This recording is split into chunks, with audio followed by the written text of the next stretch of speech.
So firstly, I'll be asking you a few questions related to yesterday's class. Okay, and you are supposed to raise your hand to answer.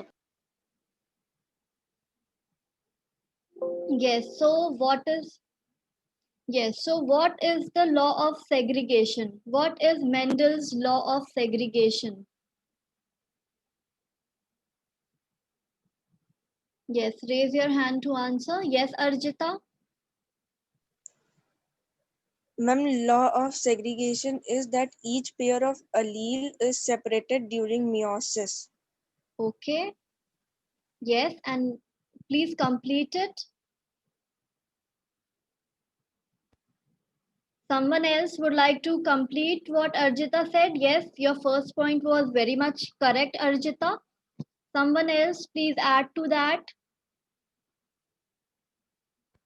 Students, you need to revise what has been taught in the class and then come up prepared, okay?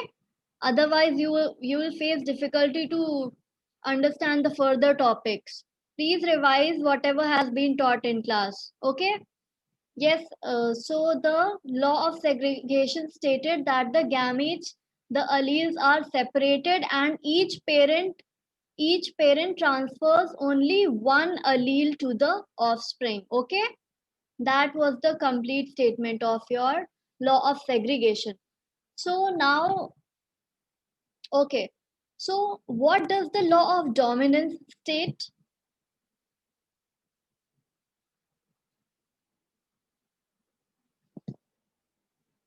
Yes, Shambhavi. Good morning, ma'am.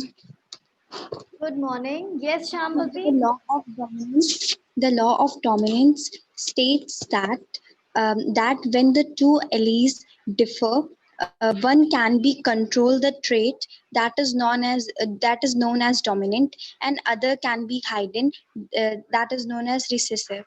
Yes, very good, very good. Yes, Tanya, you also answer. Ma'am, Mendel's law of dominance states that when two alleles are different from each other, then one of them is dominant, which control the trait, and another one is hidden and recessive. It's known as recessive allele. Yes, very well done. All of you have answered correctly. So, what did Gregor Mendel observe when he crossed the first filial generation with each other? When he crossed the offsprings of first filial F1 generation with each other, what did he observe?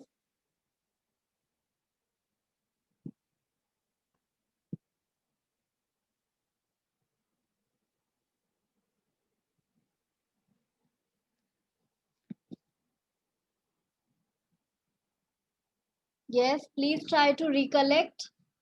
You all need to revise what has been taught in the class, okay, students? And in the class also you need to pay attention, pay more attention. Yes, anyone? Please try to recollect what happened when he crossed the two flowers with same traits, with one trait, and then the first F1 generation. What was the observation? Was it of the same color? Was it of the different colors? What was the observation? Yes, Hansika. All the plants were tall. Yes, all the plants had shown only one trait. Okay, all of them had shown only one trait. Okay, and what did he observe when he crossed the flowers of F1 generation with each other?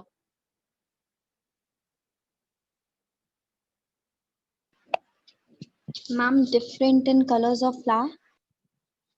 Okay, fine. There was difference in the colors of flower because the trait of the parent generation had reappeared in the F2 generation, right? Which trait was missing in the F1 generation, but that trait had reappeared in the F2 generation. So on the basis of these observation, he derived at the two laws. So today we will be studying about the third law based on his further experiment. So today we will be studying about the Mendel's third law of inheritance based on his further experiments. So monohybrid cross, we all know it is the crossing of one trait. Okay. And that's what he did in the first two experiments. He crossed the flowers or the seeds having the same trait, isn't it? He crossed Yes, the, ma'am. yes, the Yes. trait was the color of flower, and he crossed the flower of different colors with each other. The trait was the color of seed, and he crossed the uh, different colored seed with each other. Okay, so the trait was same. One trait was only there. Therefore, it was known as the monohybrid cross. So it is a breeding experiment that tracks the inheritance of a single trait.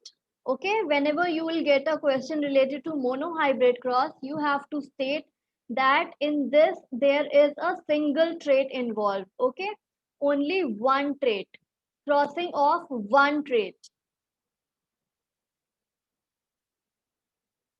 So on the basis of the monohybrid cross, he arrived at the principle of segregation. That is, the pairs of genes separate during gamete formation, and the fusion of gametes at fertilization pairs genes once again. Yes, so now it's very much important, the Punnett square, okay? It is used to show the possible combinations of gametes.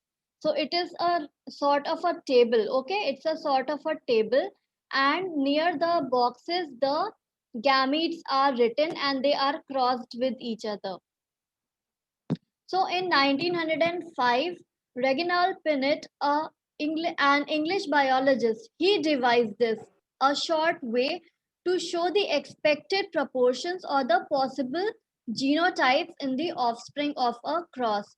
So what was a Punnett square? It is basically used to find the possible combination of the gametes. Okay, you have understood the what is Punnett square? It is used for arriving at the possible combination of the gametes, because the gametes they had separated, so they are again combined after fertilization. They again combine, so that combination we find out with the help of Punnett square. So over here you have seen, right, the fusion of gametes at fertilization pairs genes once again. Okay, during the meiosis, the pair of genes will separate, but at the time of fertilization, the gametes will once again pair with each other. Okay, I hope you all have understood, because it is just a repetition of yesterday's class. So you need to pay attention in the classes, okay? Otherwise, it will become difficult for you to understand that. So in a Cocker Spaniel's, black is dominant to red, okay? So this is a species, Cocker Spaniels, okay? In that, black color is dominant to red. What does it mean? To red rust. What does it mean? That the black color is denoted by capital D and B, and it is dominant. And the red one, which is denoted by small b, and it is recessive. Okay, so on the basis of that, he's asking, what would be the phenotypic ratio of a cross between a true breeding black? What is a true breeding black? This black over here. Can you see my cursor? Yes, ma'am. Yes, ma'am. Okay, so so we have to find the phenotypic ratio of a cross between a true breeding black, that is this, which is crossed with a true breeding rust, that is capital B and small b. So you have to pay attention to what is being denoted. Black is being denoted by capital B, and the rust or the red color is being denoted by small b. So that's how uh, you need to form their crosses. Now, step one, please pay attention to these steps, okay? Because you have to follow stepwise. So the first step is that we have to write the genotypes of the parents. So the first parent was the true breeding black. Over here, two parents are given, right? One, yes, two parents are given over here. So you have to find Yes. firstly, you have to write the genotype of the parent. So for the true breeding black, the genotype will be capital B and capital B. Why? Because it is written over here that the B is dominant. Okay. So the B will be dominant in the case when it can be homozygous dominant. First, we'll take the first assumption. Homozygous dominant. For true breeding black, we have taken it to be homozygous dominant. Now for true breeding rust, the genotype will be recessive. Okay, homozygous recessive. So we have got the genotype. First step is completed. Have you understood this step? That on the basis of the trait which we have to assume a genotype. Okay, and we can get to know because of how they are denoted. If they are denoted with capital B, we can obviously assume that they could be homozygous dominant, and if it is small b, we can assume that it can be homozygous recessive. Is it clear? Yes, ma'am. Yes, ma'am. Okay, so the first step was writing the genotypes of both parents. Now the step 2 is list the possible gametes from each parent. Okay, now we have got the gametes in pairs. Now the gamete formation or the meiosis will take place and they will separate. So it will get separated into two. The law of segregation is being followed, and during the meiosis they are being separated like this. Okay, the alleles have been separated. Step 2 completed. Okay, the gametes have been the possible gametes have been found. Now we have to draw a Punnett square and place the gametes on both the sides. Okay, so these are the possible gametes. We have to place them over here on the side of these boxes like this. Okay, on the top you will write the mother or the female reproductive gametes, and on the left side you can write the male reproductive gametes. Is it clear? Yes, ma'am. Okay, so now step 4, we have to fill in the Punnett square. So you tell me what will come in the first square when these will be crossed with each other. Yes, raise your hand and then please raise your hand and then, not like this. Please raise your hand and then answer. Yes, Tanya, for the Ma'am, first. capital B and small b. Okay, very good. Yes, Hansika, for the second one, you tell. For this one, yes. Capital B and small b. Okay, and I want someone else to tell for the third box. Yes, Dave.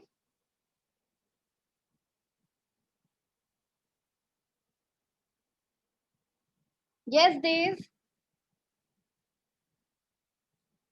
Students, at least practice and try. It is not required that always you have to be right. Okay, you are learning right now.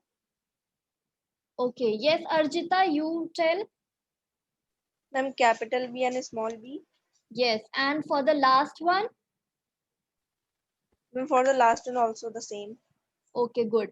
You all were correct. So this is the possible zygotes now. So you have studied that in the fertilization process, the separated gametes, they will again come together. Have you paid attention to that point? That at the time of zygote formation, Yes. the two separated gametes, they will again come together. So this is that stage. Okay, they have now come together. Wait, for the others who have not paid attention to that point, let me show them very clearly. Over here you can see 2 points are mentioned. The principle of segregation, you can take a screenshot of it also, because you don't have to be, you have to be very clear with it. Okay, you don't have to be confused with this. See, in the principle of segregation, the pair of genes will separate during the meiosis. Okay. So during the meiosis, we followed the first step of our Punnett square. We had separated the gametes. Okay. And after the gamete formation or the meiosis, what will happen? Fertilization will take place. The zygote formation will take place. And what is a zygote? Zygote is a combination of a male and a female reproductive gamete, isn't it? So Yes, ma'am. obviously they will again come together and combine. So this is the you have to relate it with each other. Okay. So we were at the third step. We had filled in the boxes. The fourth step was completed. Yes. Now on the basis of this these zygotes, these are what? These are the zygotes which have formed after the combination of the male and female gametes. Okay. So these are the zygotes. So on the basis of the their symbols, we can come to know that whether they will be whether which trait will be dominant. Okay. So for the capital T, what was the trait? It was black, isn't it? Yes, ma'am. Yes. So here you can see the black color is dominant. It is heterozygous dominant. The black color is heterozygous dominant in all the four zygotes. So the phenotype is what? What is the phenotype? Yes, tell me. Yesterday we had discussed. Raise your hand. What is the phenotype?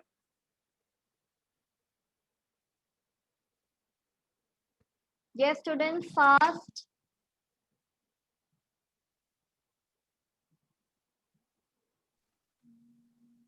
Okay, Hansika. Ma'am, black color. The phenotype, the definition I'm asking. Yes, Neha, you tell.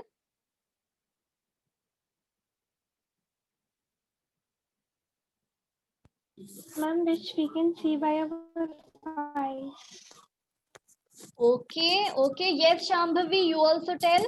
What is phenotype?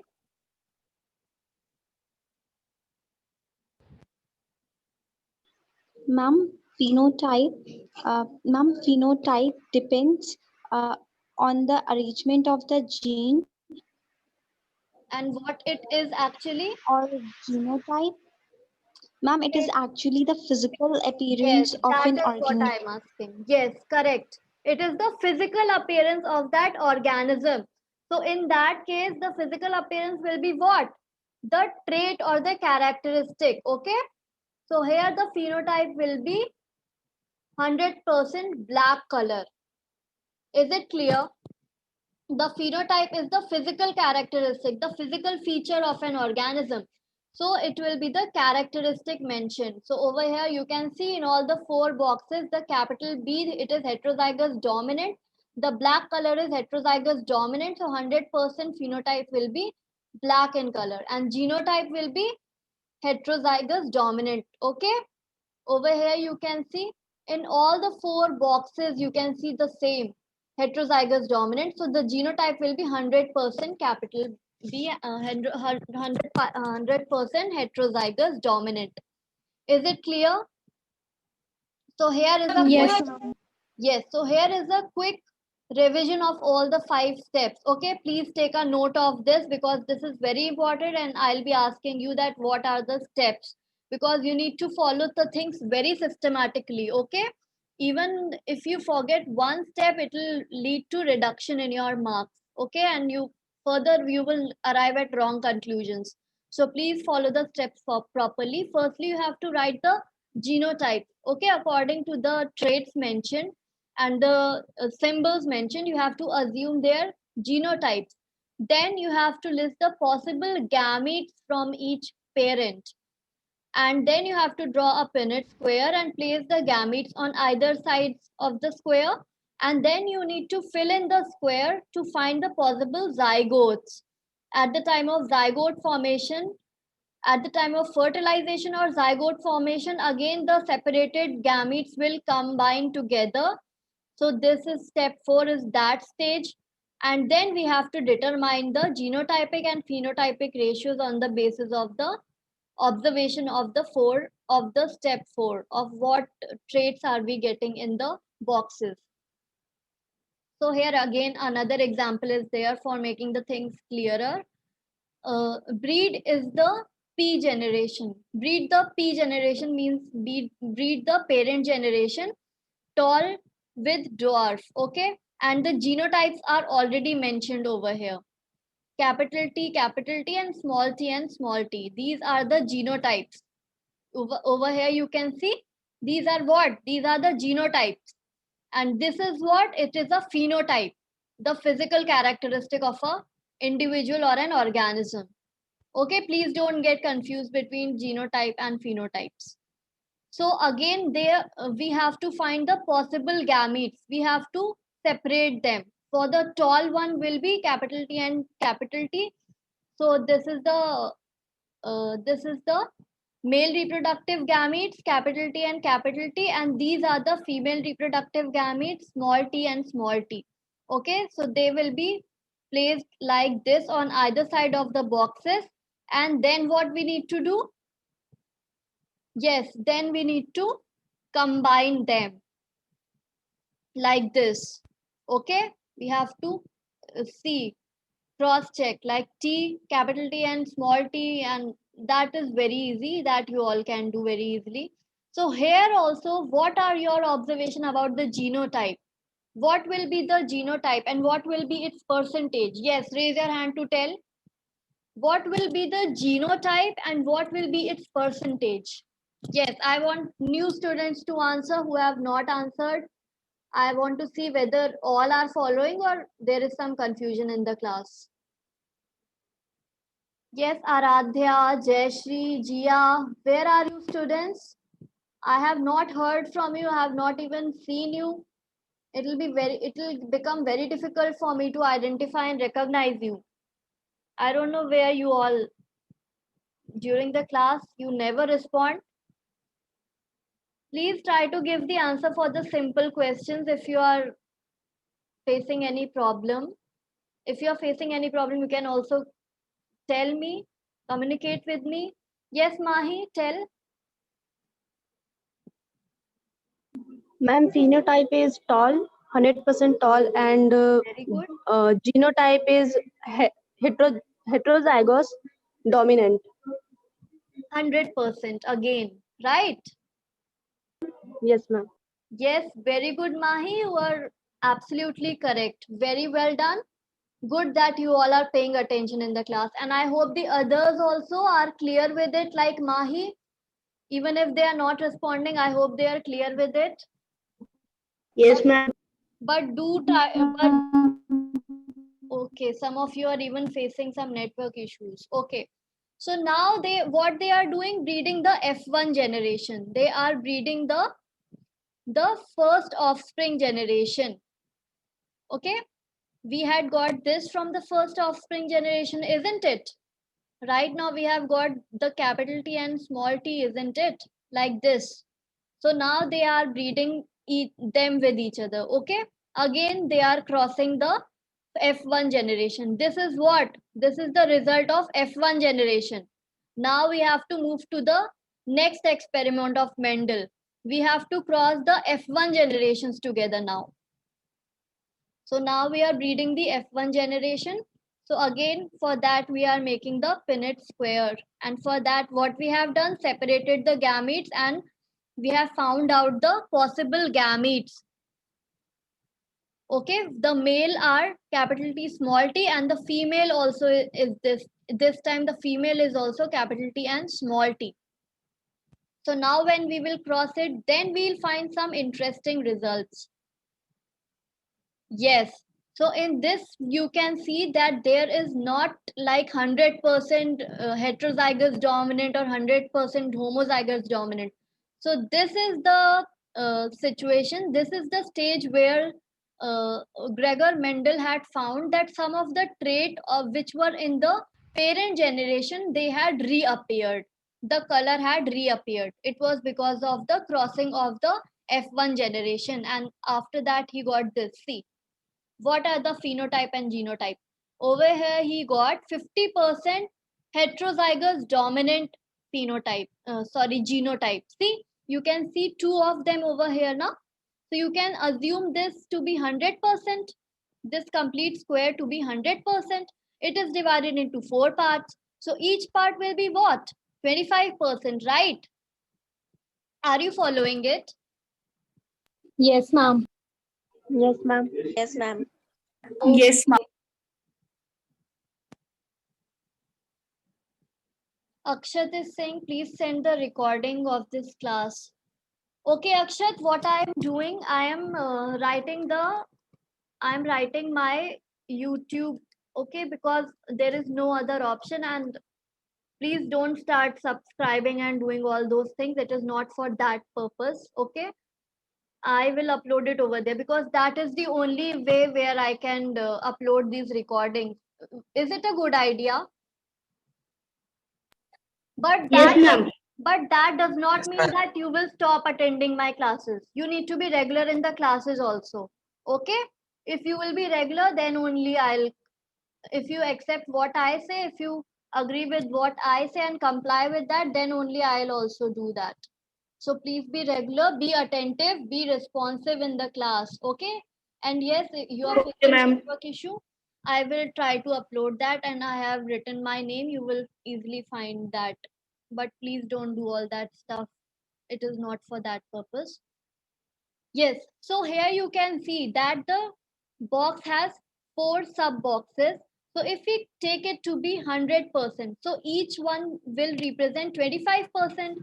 So over here, the heterozygous dominant is having how many percentage? 25 plus 25, that is 50%. And rest of them are having what?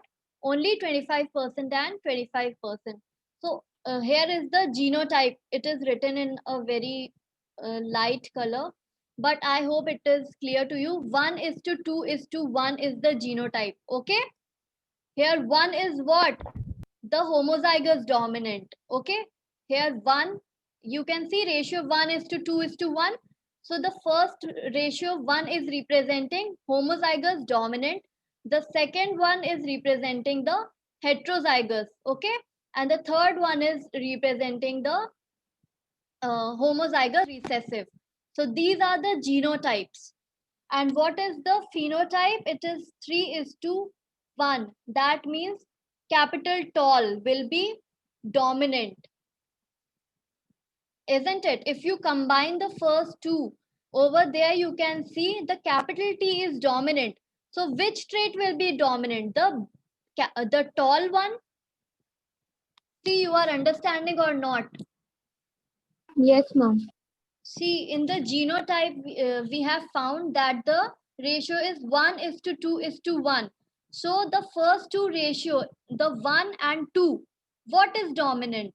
The tall color, Ma'am, capital T. yes, the tall trait is dominant. So we can combine it together.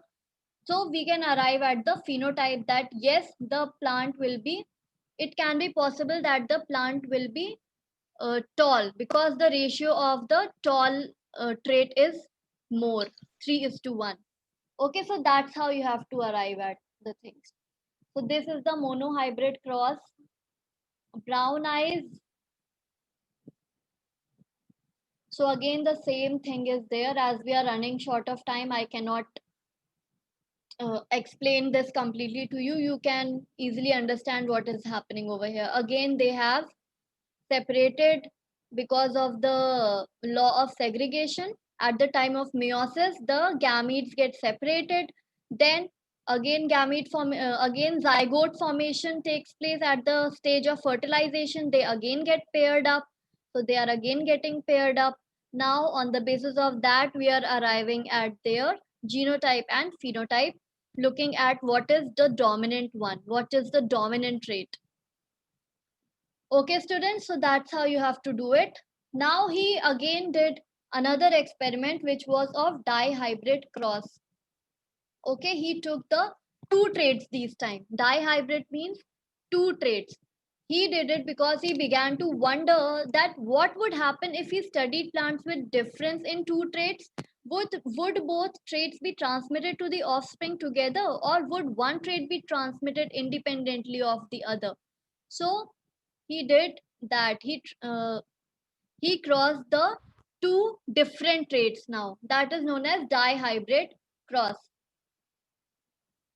So on the basis of the finding of the dihybrid cross, he arrived at the third principle, which is principle of independent assortment. Okay, Akshat, it's fine. Okay, the principle of independent assortment states that the alleles, they are not dependent, they are not getting influenced by each other. Okay, they segregate independently. Wait. So here is an example, cross between round and yellow. So here is another one. Can you see only one characteristic? No, there are two characteristics. The one is the shape of the seed and the second is the color of the seed. Okay. Here you can see in the dihybrid cross, two characteristics are there, the shape as well as the color. So that is why it is known as dihybrid cross. Round, wrinkled, that is its shape, and yellow and green, that is the color. So he crossed them together. I won't be going into detail of the dihybrid cross. Maybe in the next class we will be doing it. Okay. So again, when he did the same thing with the with different traits, then again he arrived at a phenotypic ratio, and it is 9:3:3:1. So the law is what? Independent assortment. The law of independent assortment states that in a hybrid union of two or more traits, the different traits are inherited independently of each other. Okay. Independently of each other means they are not dependent on each other. Please mute your mic, others. Yes, the traits are inherited independently of each other, and they are not dependent on each other. That is what you need to remember. The traits are independent of each other. They are not dependent on each other. Now there were some exceptions to Mendel's law. Okay, the eye color can have more than three alleles, more than two alleles, but in the genotype only two will be there. Okay, in the genotype only two will be there because humans are diploid organism. Everything occurs in pairs. Okay, so here also the alleles will also be two only. There could be more than two variation or versions of one trait, like the eye color, the skin color, the height. The height can be tall, short, medium. So more than two versions of a trait are there. But in a genotype, always only two will be there. Okay. Please remember, in a genotype, only two will be present. No matter how many versions of a trait are there. Like in the blood group also, we have three versions of the blood group, A, B, and O. But in the genotype, only two will be passed. Is it clear? Yes, ma'am. Yes, Yes, ma'am. So the next one was polygenic trait. So the polygenic trait is the one which is carried by multiple genes. So here is one exception. Okay, there are some type of traits or characteristics like the height, the skin color, which can be carried by more than one gene. Like in my first class, I had told you that each gene carries the information for one characteristic. Okay, but there are certain characteristics for which more than one gene can also carry the information. So these are known as the polygenic trait. The trait for which the more than one gene carry the information are known as polygenic. Poly means many, genic means gene. Polygenic trait. The trait for which more than one gene will be carrying the information, as simple as that. Okay. The word itself is telling you what it means. Yes, so now I'll be asking you a few simple questions. What is a polygenic trait? You tell first this. Yes, raise your hand to tell. Fast.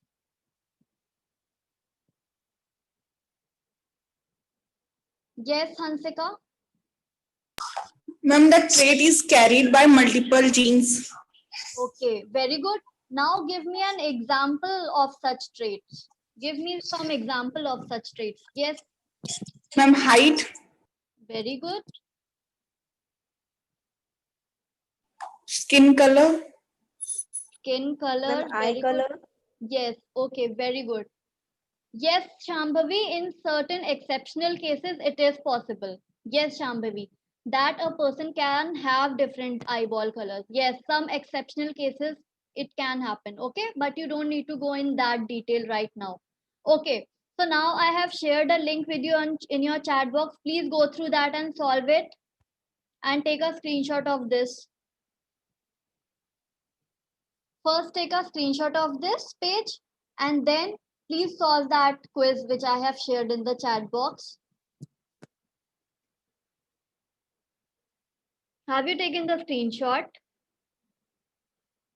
Yes, Yes, ma'am. Okay, good. Please take the screenshot and after the meeting you can share it with each other. Okay? Those who are facing network issue or something like that, please share uh, these important points with each other. And please solve this link fast. And this is your home activity for today. You have to do this. Yes, you have to complete a Punnett square for each of the following. Please do that and revise what has been taught in today's class, okay? Please revise it, complete the quiz and complete this home activity. Will be much more Okay, ma'am. clear to you. Things will be much more clear to you. Revise, and please do complete this as well. Okay, students? Okay, bye now. Have a good day. Bye. Same to you, ma'am. Thank you, ma'am. Same to you, ma'am. Thank you. Okay. Thank you, ma'am. Thank you, ma'am. Thank you, ma'am. You. Thank you, ma'am.